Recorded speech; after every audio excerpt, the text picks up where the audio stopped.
It was on a cold November evening, when the streets of London were wrapped in mist, that I first became aware of the strange affair that would soon test Holmes's faculties to their utmost. The lamps flickered dimly through the fog, and the distant chimes of the great clock tower rang through the night air, echoing across the Thames like the toll of some ancient bell.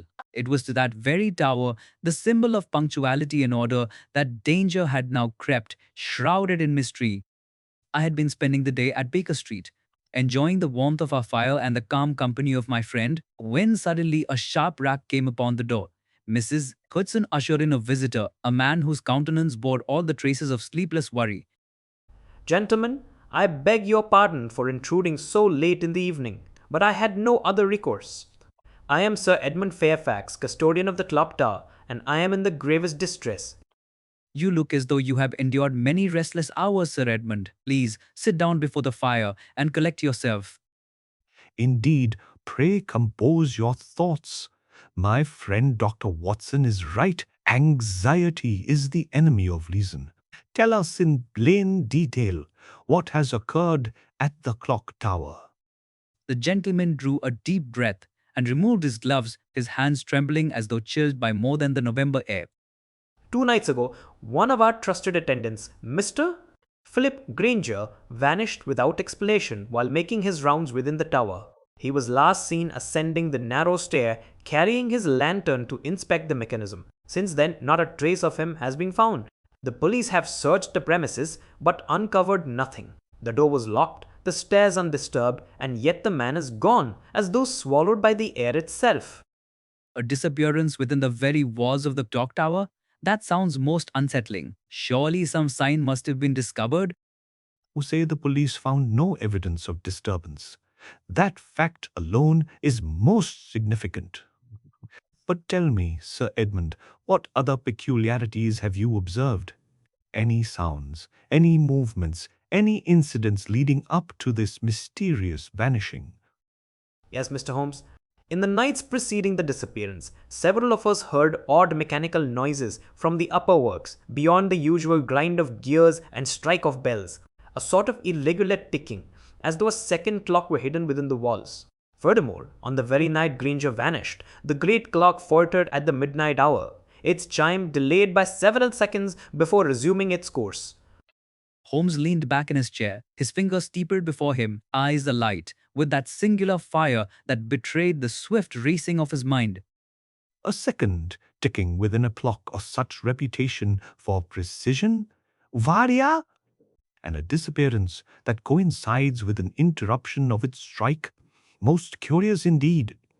You spoke of a locked door and undisturbed stairs. That suggests that either Mr. Granger never left the tower, or he left by some means unknown to the ordinary visitor. Holmes, you make it sound as if there could be secret passages within the masonry, but surely the architecture of the clock tower is well recorded. Do not underestimate the secrets of old buildings, Watson. Watson, even the grandest structures conceal the hand of the craftsman, the necessity of maintenance, the forgotten chamber. Sir Edmund, when precisely did this strange ticking begin? It was first remarked a week before the disappearance. At first, we thought it a trick of the acoustics, but the sound persisted. I must add that we also discovered a scrap of paper near the winding mechanism bearing a curious inscription: "When time falters, the shadow shall rise." We know not what to make of it. That has the flavor of a threat, Holmes, or at the very least, the ravings of some disturbed mind. Or perhaps a deliberate riddle, Watson. Such words are rarely idle when left in so symbolic a place as the clock of Parliament. Sir Edmund, may I ask, who has access to the interior of the tower? Only a small circle, myself, 3 attendants, including Mr. Granger, and the engineers who perform quarterly maintenance. Beyond that, the doors remain locked and the keys secure. Holmes rose and paced the room, his dressing gown sweeping across the rug like the train of some silent judge. His eyes had taken on that gleam of restless energy that always heralded his decision. Watson, I believe we have been offered precisely the sort of puzzle that sharpens the faculties. Sir Edmund, we shall accompany you tomorrow to the clock tower. Let us see whether its venerable face conceals a shadow darker than the fog of London itself. Sir Edmund breathed a sigh of visible relief, and after expressing his gratitude, Hyde took his leave into the misty night. Holmes and I sat long by the fire, the silence broken only by the crackle of coals. I knew well enough that sleep would elude him until the mystery was under his lens. The following morning dawned grey and sullen, the fog hanging low over the Thames like a shroud. Sir Edmund awaited us at the base of the great clock tower, his tall frame silhouetted against the looming structure. Joe! The clock face above glimmered faintly through the haze, its hands pointing with stern insistence at the march of time. Heh heh! Holmes, there's a grandeur to this tower that chills one to the bone. To think a man might vanish within those walls, it is almost inconceivable. That which is inconceivable to the many, Watson, is precisely the domain in which truth is to be found. Let us climb. The narrow spiral stair wound upward, each step echoing with the hollow resonance of stone. The air grew colder as we ascended, and the faint ticking of the massive mechanism reverberated through the very walls. Soon reached the first landing, where Sir Edmund paused and indicated the iron door that led to the clock chamber. Here is where the attendants perform their nightly duties. Mr. My Emperor Granger would have passed through this door. We found it bolted from the inside on the morning after his disappearance. Aspered, boarded from within, then how could any intruder have escaped unseen? That is precisely what we must determine. Open the door, if you please. The chamber beyond was a forest of gears and rods, vast wheels turning with solemn majesty, their teeth meshing with precise inevitability. The rhythmic beat of the pendulum filled the air, steady as a heartbeat. Yet I could not shake the impression that another sound lingered faintly behind it, a subtle irregularity, a second beat out of time. Do you hear it, Watson? The discordant tick, like a counterfeit note in a symphony. Trace it to its source. I moved cautiously among the machinery, lantern in hand, my boots ringing upon the iron floor. Good. And there it was, faint but distinct, coming from a panel of masonry near the northern wall. Holmes, it seems to issue from behind this section of wall, but surely the tower is solid stone here? Not entirely, my dear fellow. Feel along the surface. Do you notice the draught? There is a cavity behind it. Sir Edmund, has this panel ever been examined? Never to my knowledge. I had always assumed it to be a reinforcement for the clock supports. Holmes withdrew a small lens from his pocket and scrutinized the joints of the stone. Tuffle, with a swift motion, he pressed upon a barely visible notch, and to our astonishment, a portion of the wall swung inward on silent hinges, revealing a dark recess beyond. Good heavens, Holmes, a hidden chamber within the clock tower. Precisely. And if I am not mistaken, it will yield more than cobwebs. The recess contained a narrow passage descending into the depths of the tower. A faint glimmer of oil upon the stones betrayed recent human passage. Holmes's eyes flashed as he examined the trail. Observe the soot upon the wall, Watson, at the level of a lantern, and here a partial footprint upon the dust, narrow-soled, not the heavy boot of an engineer. This is no mere architectural curiosity. It is a secret way, and one our vanished attendant very likely discovered or was forced into. This is beyond belief. For decades, I have served here and nevertheless suspect such a thing. Who could have contrived it? That is what we must learn. But for now, let us follow where it leads. Down we went, step by step, into the damp gloom of the hidden stair. The air grew stale, carrying with it the scent of oil and iron. After several minutes, we emerged into a low chamber, where a curious contraption met our eyes, a smaller clockwork mechanism, fashioned crudely but with evident intent, it sticking out of step with the grand pendulum above. What devilry is this? A second clock within the tower? Not a clock, Watson, but a mechanism timed to its great brother above. And note here, the residue of chemicals, a faint acrid smell, some manner of explosive preparation, I would wager. Holmes, do you mean to suggest? Yes, my dear friend, there is more at stake here than the disappearance of a single man. This contrivance suggests sabotage, perhaps even a plot to strike at the very symbol of our nation's order. We must tread with utmost caution. Edmund turned pale, gripping the stone wall for support. Faint, irregular tick echoed like a sinister heartbeat in that hidden chamber, foreshadowing a design as dark as the fog over the Thames. Come, Watson, we must examine every detail of this device, and above all, we must discover what became of Mr. Granger, for if he stumbled upon this machinery, it may explain why he has vanished from the face of London.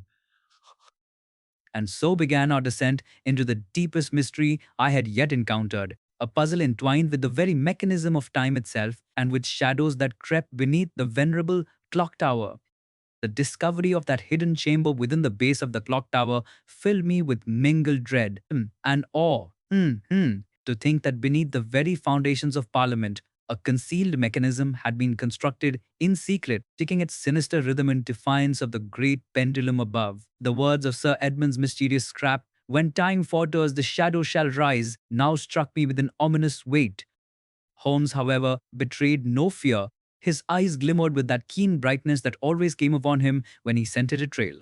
His slender fingers moved deftly over the crude mechanism, examining each cog, spring, and wire with the delicacy of a surgeon probing a wound. "Holmes, I confess this device chills me to the marrow. You say it is no true clock, but rather a contrivance linked to explosives. Do you truly think some hand intends to destroy the clock tower itself?" Not merely the tower, Watson, but all that it represents. This is no mere attempt at mischief. It has the stamp of calculated menace. Observe these wires. See how they converge toward a central fuse. And note how the gear is set to halt at a predetermined strike of the great bell. It is a timing device, crude but effective. Then heavens preserve us. If what you say is true, the consequences of such an explosion would be catastrophic. The tower could crumble upon Westminster itself. Do not distress yourself unduly, Sir Edmund. The device is incomplete. See here, the fuse is not yet connected. Whoever placed it intended to return and finish their work. That fact alone gives us precious time. What is most pressing is to trace its maker. Holmes straightened, brushing the dust from his hands. He surveyed the chamber with quick eyes, every detail committed to his extraordinary memory. Then he gestured for us to ascend. Come, gentlemen, we must return to the upper chamber and piece together the movements of Mr. Muster, Philip Granger, on the night of his disappearance. For I suspect his fate is bound tightly with this infernal machine. Back in the great clock chamber, the gears turned with their solemn precision, as though mocking the hidden irregularity beneath. Holmes knelt beside the lantern's cuffs on the stair. Watson, consider the possibilities. Either Granger discovered the passage unwittingly and met with foul play inside, or he was lured here by one who already knew of the secret. In either case, his knowledge made him dangerous to the conspirator. But Holmes, what of the locked door, bolted from within? If Granger entered and never emerged, how was it secured? Ah, you seize upon the crucial point, my dear fellow. The bolt is of the simplest design. A wire through the narrow gap could have drawn it into place after departure. Such tricks are the currency of those who live by stealth. As he spoke, Holmes's gaze darted to the dust upon the floor near the panel, has bent swiftly and lifted a small object with his forceps. It was a brass button, dust by the grime of the chamber. A clue, Watson. Note the crest upon it. This is not the button of a tower attendant. It belongs to a different livery entirely. And this it, and this it.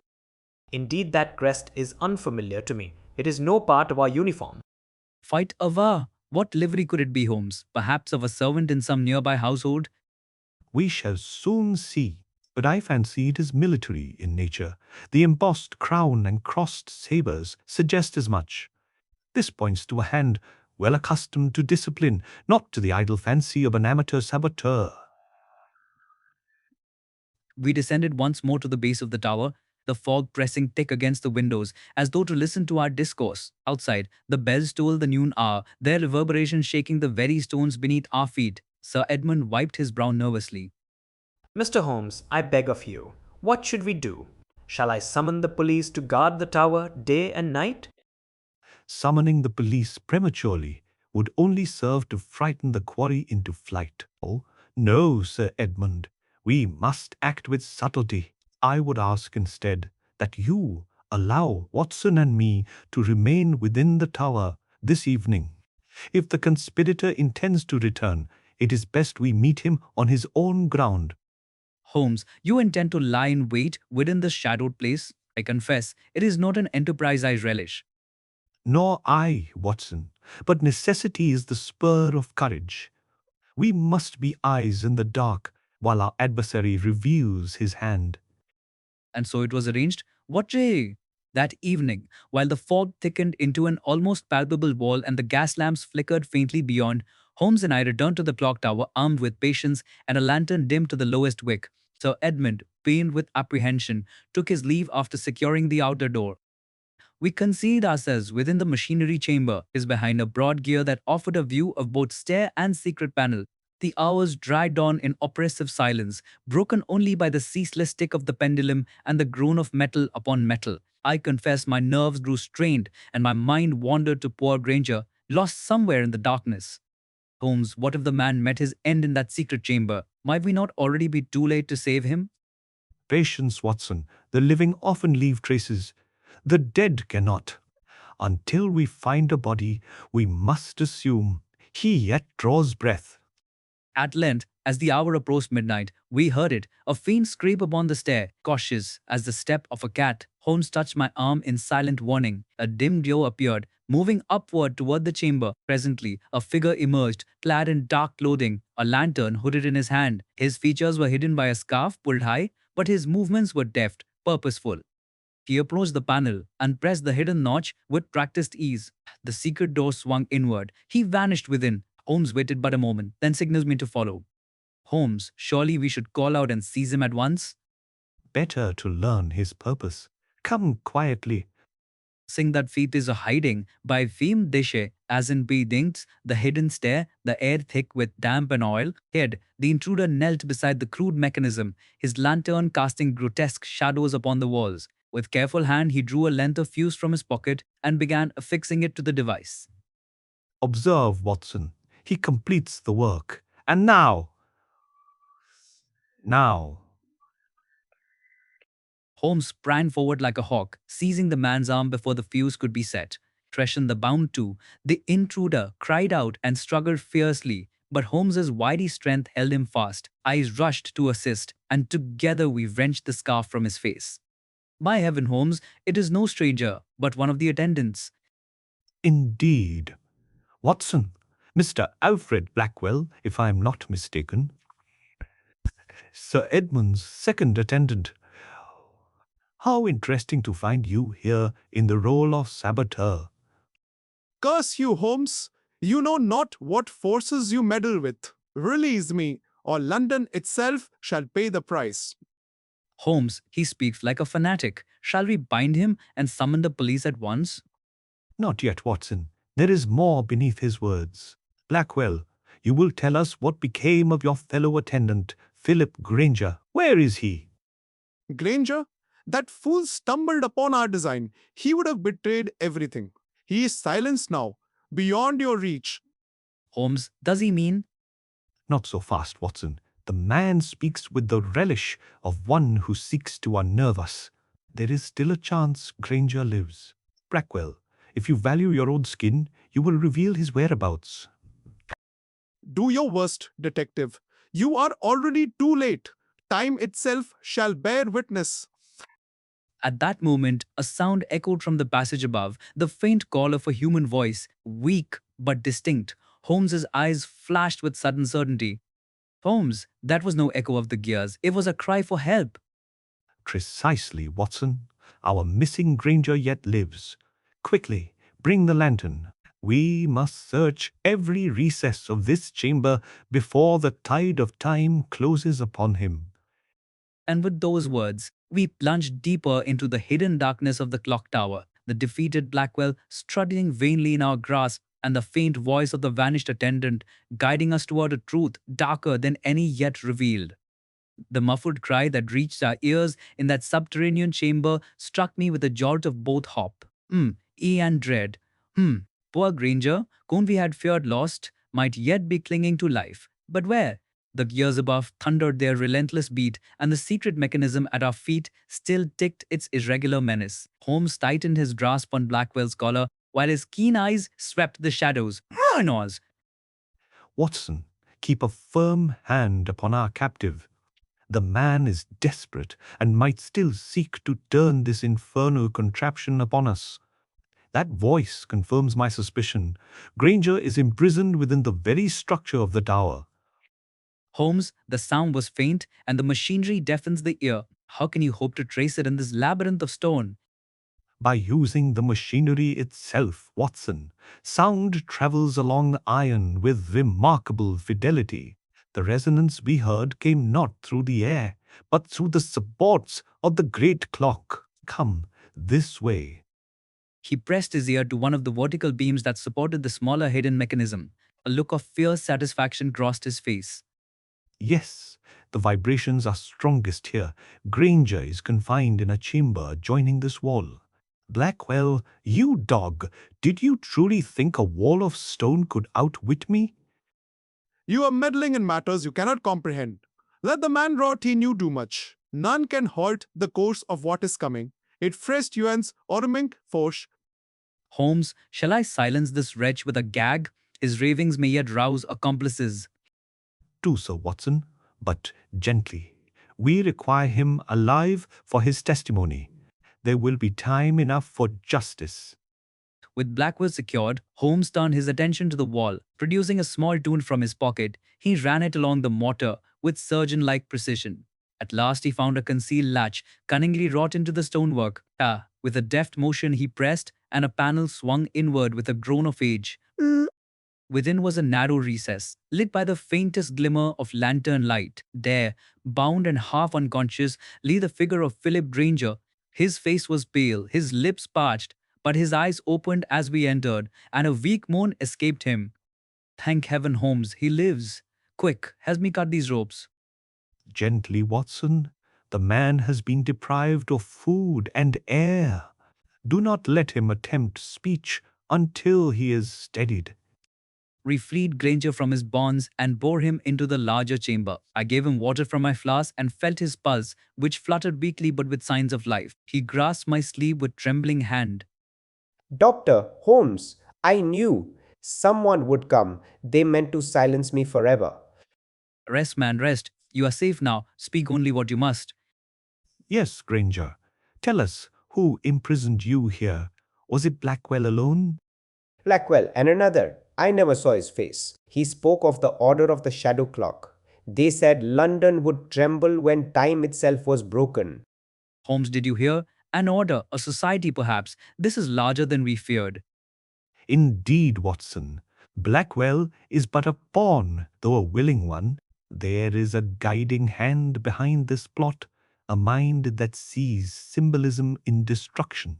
To shatter the clock tower is to shatter the heartbeat of the empire. Granger slumped into uneasy sleep, his strength exhausted. Holmes bound Blackwell more securely and extinguished the dangerous fuse. Then, with resolute calm, he led us back into the machinery chamber. Watson, we must remove Granger to safety at once. But we must also act swiftly, for if there is indeed a wider society at work, others may attempt to continue where Blackwell failed. But Holmes, can we not simply summon the police now? With Granger as witness, surely this plot can be thwarted at once. If only it were so simple. But recall the words Blackwell uttered. None can halt the course of what is coming. That smacks of a design larger than a single tower, perhaps a coordinated effort across the city. To call the police prematurely might alert the conspirators and hasten their timetable. No, we must first uncover the full scope of the order. You would pit the two of us against an entire society? Two minds, when one is rightly trained, are sufficient to outwit a legion of lesser intellects. Do not underestimate the advantage of knowledge, Watson. Forge bless. We carried Granger carefully down the hidden stair and into the lower passage, emerging into the base of the tower where Sir Edmund awaited with anxious vigil. At the sight of Granger, alive but weak, the custodian's face lit with relief. Merciful heavens, you found him. I had feared the worst. Philip, can you hear me? Speak, lad. He lives, Sir Edmund, though only barely. He must have food, warmth, and rest. Pray see him conveyed to a place of safety. Yes, Sir Edmund, but take heed, say nothing of his discovery to any, save ourselves. The order of the shadow clock must not know their secret is breached. An order, you say? This grows darker by the moment. I swear, gentlemen, you shall have my utter discretion. With Granger secured, Holmes and I returned to Baker Street with our prisoner Blackwell in tow. The fog had thickened into a white sea that lapped at the very windows of the hansom cab. Holmes sat in silence, his brows knitted, his gaze fixed on some unseen pattern in the gloom. Holmes, I cannot but shudder at this order of the shadow clock. Who could conceive such a thing? And to what end? Watson, men have ever sought to cloak their crimes in the garb of philosophy. By naming themselves an order, they lend their madness the dignity of a creed. Their end, however, is plain terror, and terror is a coin by which power may be purchased. At Baker Street, Holmes secured Blackwell in a chair with ropes firm enough to restrain an ox. He lit his pipe, the blue smoke curling into the lamplight, and regarded our captive with eyes of cold steel. Now, Blackwell, you will answer me plainly. Who is the master of your so-called order? Who commands you? You may bind my body, Holmes, but you cannot bind my tongue. I shall tell you nothing. On the contrary, you shall tell me everything. Observe, Watson, the soil upon his boots. Do you recognize it? It appears reddish, as though from clay, not the grey dust of the tower. Precisely. And London has but a few pockets of lead clay, the chief of which lies near Limehouse. Our friend here has lately trod there. Furthermore, the smell of his coat reveals tar, such as is found along the wharves. Do you see, Watson? Our man has betrayed his lair without uttering a syllable. Remarkable, Holmes. Then their meeting place is near the docks? Most assuredly. Blackwell, you may keep your silence. Your very garments speak more eloquently than your tongue.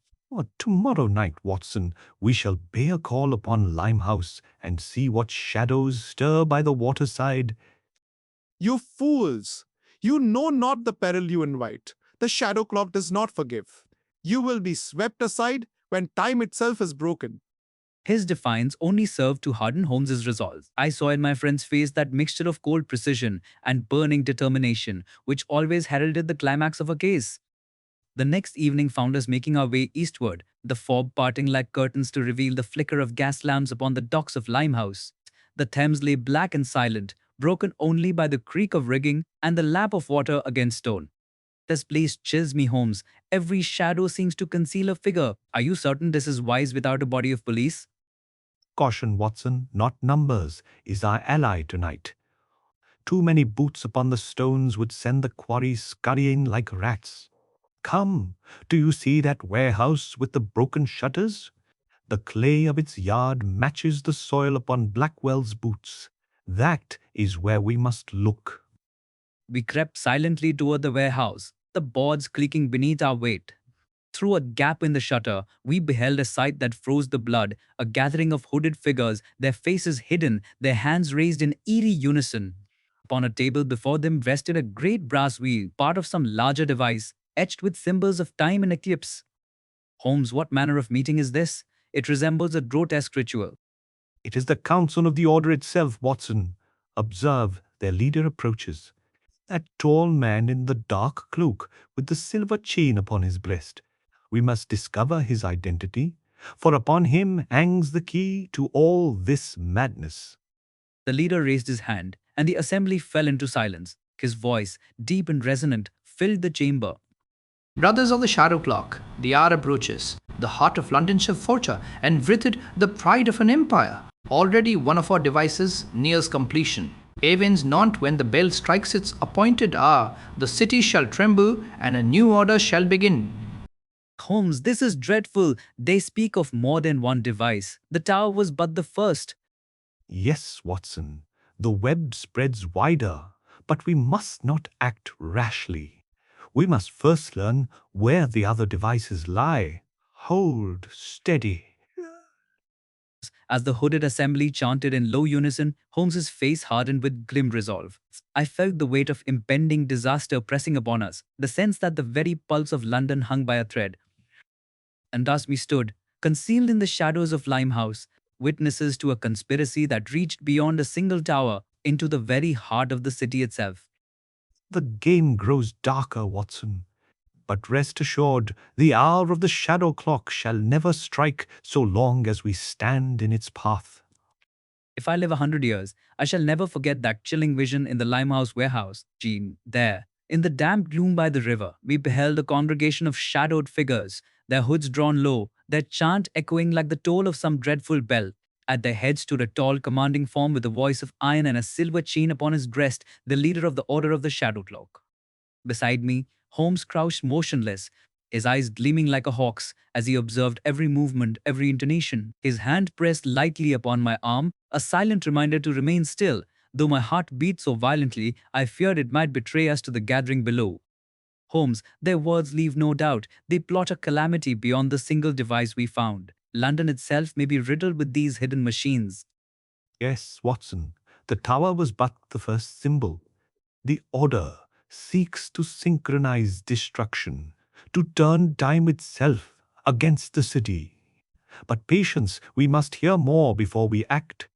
The leader raised his arms, and the chanting ceased. He stepped before the table where the brass wheel lay, and the dim lantern light struck his features as he lowered his hood. I started in surprise, for though I knew the face, I had never expected to see it in such a place. Holmes, it is Colonel Harrington, once decorated for service in India. I recall reading of him in the Gazette. What devilry brings a man of such distinction to this foul assembly? Ambition twisted into obsession, Watson. Mark his words carefully. Brothers, the moment of our triumph draws near. For too long have we served an empire that treats us as expendable cogs in its vast machine. Now we shall turn the machine against itself. Our agents have placed devices within the heart of London, within the bridges, beneath the railways, and in the very tower that governs time. When the bells strike in unison, the city shall falter, and a new dawn shall rise, guided by the shadow clock. A murmur of grim approval swept the assembly. I confess, my blood ran cold, for his words reveal a scheme of terrifying breadth. Holmes, they speak of multiple devices, bridges, railways. This is no single outrage, but a coordinated assault upon London itself. Precisely, Watson. And now you see why we could not rush to Scotland Yard. To move too soon is to scatter smoke. We must strike at the heart, sever the head, and the body will collapse. Holmes withdrew silently from the shutter, motioning for me to follow. We crept back into the misty street, the low chant of the Order fading behind us. Only when we were a safe distance away did Holmes speak again, his voice low and urgent. The game enters its most perilous stage. Colonel Haddington, a man of discipline and intelligence, commands this order. His grievance, real or imagined, has driven him to fanaticism. We must uncover the locations of every device before the appointed hour. But how, Holmes? We cannot shadow every member of that assembly, nor can we demand confessions from men sworn to secrecy. True, but each man carries the seeds of his own betrayal. Recall our prisoner Blackwell. Though he spoke little, his boots revealed more than he intended. So too may Harrington's men betray themselves. Watson, tomorrow we shall devise a snare, not for the whole order, but for one of its lieutenants. Own tongue, properly loosened, may tell us what 100 vows conceal. Back at Baker Street, Holmes paced the floor deep into the night, weaving his web of strategy. His violin lay upon the chair, untouched, the pipe smoke curled in thick wreaths as he muttered fragments of thought. I dozed uneasily, waking at intervals to see him bent over maps of London, marking certain sites with quick strokes of his pencil. By morning, his plan was set. Watson, today we bait the trap. The Order believes Blackwell vanished into the void, swallowed by their silence. We shall spread a whisper that he has been seen wandering, delirious, near the docks, muttering of secrets betrayed. Ha! One of their number will surely seek to silence him before he reaches the authorities. That man we shall follow, and compel him to lead us to the hidden devices. Holmes, it is a dangerous gambit. If they suspect deception, they may strike at us instead. All strategy, Watson, is a wager against risk. But I trust the cunning of men less than the inevitability of their fear. Fear will draw them out like moths to a flame. The whisper was soon set in motion, thanks to Holmes's network of informants, urchins, cabmen, and tradesmen who owed him small debts of gratitude. By dusk, we stationed ourselves near the Limehouse Quay, where rumor placed the wandering Blackwell. Holmes had contrived a decoy, an old coat stuffed to mimic a man's frame, its head muffled in scarves, its gait simulated by one of our young allies. Presently, as the fog thickened, a shadow detached itself from the gloom. A man in a dark cloak followed the decoy at a cautious distance, his hand never far from his pocket. Holmes nudged me lightly. There, Watson, the fish takes the bait. We shall reel him in at the proper moment. We followed the stalker through winding alleys, our steps muffled by the fog. At last, he quickened his pace and seized the decoy by the shoulder, only to find himself grasping cloth and straw. With a curse, he turned, but Holmes and I were upon him in an instant. Stand fast, sir. Resist, and you shall regret it. Watson, secure his other arm. I have him, Holmes. He struggles like a madman. Unhand me. You know not who you dare cross. On the contrary, sir, it is you who knows not the net into which you have blundered. Now, you will accompany us to Baker Street and tell us where your infernal devices lie, or the gallows shall be your final clock tower. At Baker Street, the captive, a lean fellow with scarred cheek and burning eyes, sat bound in a chair, his face twisted in defiance. Holmes regarded him with icy patience. Your name is of no consequence. What matters is that you serve the order. You came to Sizens, Blackwell, for you feared his tongue might betray you. That alone is enough to condemn you. But you may save yourself by telling us where your devices are hidden. You think I would betray the shadow clock? I would sooner bite my tongue in twain. Holmes, this man would never speak. He is too far gone in fanaticism. Every man speaks, Watson, if one but knows the language he understands. Observe. Holmes leaned forward, his voice dropping to a whisper, his gaze fixed upon the man's eyes with such intensity that even I felt its force. I know your plan, my friend. Harrington spoke of it with too much relish. The devices are set within the bridges, beneath the railways, and, yes, did he not tell you that I know this already? Your silence serves nothing. Speak now, and you may yet see another dawn. Prisoner's eyes widened despite himself, a flicker of fear betraying him. Ah, you flinched at the Bank of England. Then that is indeed one of the sights. Thank you. Your eyes have told me more than your tongue ever could. Astounding, Holmes. You wrung truth from the man without a word. Not truth entire, Watson, but enough. The order's web touches three great points: the tower, the railways, and the bank. Our task is now clear. We must disarm these snares before the appointed hour strikes. Holmes turned swiftly to his maps once more, marking the sites with grim strokes.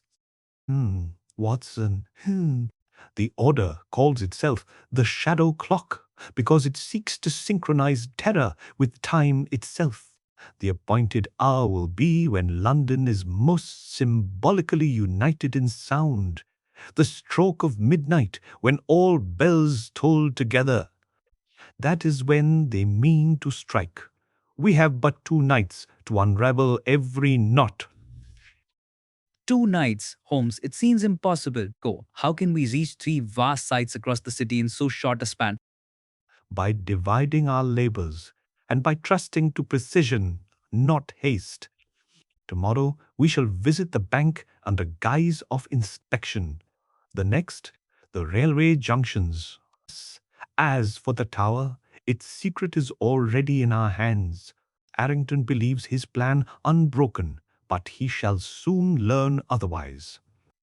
And so it was resolved. Yet as the night wore on, I could not dispel the image of Colonel Harrington's burning eyes, nor the chant of his hooded followers. The very pulse of London seemed to quicken with peril, as though the great city itself awaited the stroke of doom.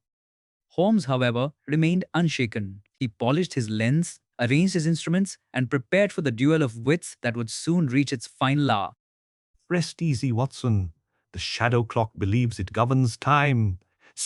But time has a better keeper, and he dwells at Baker Street. The hours that followed were among the most breathless I have ever endured in Holmes's company. The web of the order of the shadow clock had been traced at last. The tower itself, the railway arches, and the very walls of the Bank of England, 3 points upon which the life of London balanced like a watch upon a hair. For 2 days, Holmes scarcely slept. With a swiftness that amazed even me, he set about unraveling each thread of the conspiracy. By day, we haunted the chambers of the bank, Holmes cloaked as an inspector of masonry, noting with eagle eye the placement of certain timbers and the odor of oil seeping from cracks in the floor. By night, we roamed the labyrinthine arches of the great railways, lanterns in hand, tracing wires that snaked like vipers toward hidden caches. In each place, with steady hand and unerring judgment, Holmes dismantled the devices, crude cousins of the one we had found beneath the clock tower.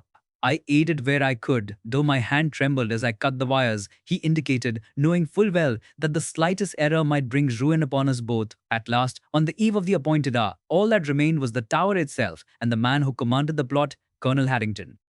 Holmes, you have faced many foes, but never one who sought to strike so vast a blow. Do you believe we can bring Harrington to justice before the clock strikes midnight? Watson, the order believes itself master of time, yet time is the one master it cannot command. Harrington has fixed his fate to the bell. We shall meet him there upon his chosen ground and see whether his clock may truly outpace mine. The night of confrontation came. A bitter wind swept the Thames, carrying the fog-like torn veins across the bridges. The great clock tower loomed above Westminster, its face pale against the black sky, its hands moving inexorably toward the midnight hour. Sir Edmund met us at the base, his features drawn with dread. Gentlemen, I have kept watch as you commanded. Twice tonight I heard footsteps upon the stair, though none appeared at the door. I fear the order already lurks within. For isn't a strike? Holmes, it seems the net has closed. We may already be surrounded. So much the better, Watson. The spider is most easily caught when he believes himself hidden in his own web. Come, upward! Step by step, we ascended the narrow stair, the echo of our boots mingling with the distant thrum of the mechanism above. The air grew colder, the fog seeping through cracks like ghostly breath. At last, we reached the great chamber, its gears looming in iron majesty, the pendulum sweeping with solemn inevitability. There, before the hidden panel, stood Colonel Harrington himself, his cloak thrown back, his hand upon the crude device we had left as bait. Around him, half a dozen hooded followers lurked in the shadows. Harrington turned as we entered, his eyes blazing with fanatic fire. So, Holmes, you come at last. I knew you would not resist the hour. But you are too late. When the bell strikes midnight, the old order shall crumble, and a new one shall rise from the shadow of the clock. Colonel, you mistake the nature of time. It does not bend to your will, nor pause for your schemes. Your devices at the bank and the railways are already undone. The shadow you cherish has been dispelled by the dawn before it could ever strike. Lies, you speak only to shake my men. But I know the truth. The fuse awaits, and with a single spark, I shall rend the tower from its roots. Holmes, his hand moves toward the fuse. Stand fast, Watson. Colonel Harrington, your every movement betrays you. Do you think me blind to the twitch of your fingers, the angle of your stance? You would not speak so boldly were your plan intact. No, your eyes betray doubt, for you suspect what I now tell you plainly. Your grand design is already broken. For an instant, Harrington faltered, his gaze flickering as Holmes's words struck home. Glush. His men shifted uneasily. Then, with a cry of rage, he seized the lantern and hurled it toward the mechanism. Holmes, he means to ignite it despite all. In that fraction of a second, Holmes moved with the swiftness of a striking serpent. He flung his cloak over the device, smothering the flame before it touched the fuse. I rushed forward, grappling with one of the hooded men as the chamber erupted in chaos. Take them, Holmes. We cannot let them flee. Down with you, sir. Watson, guard the door.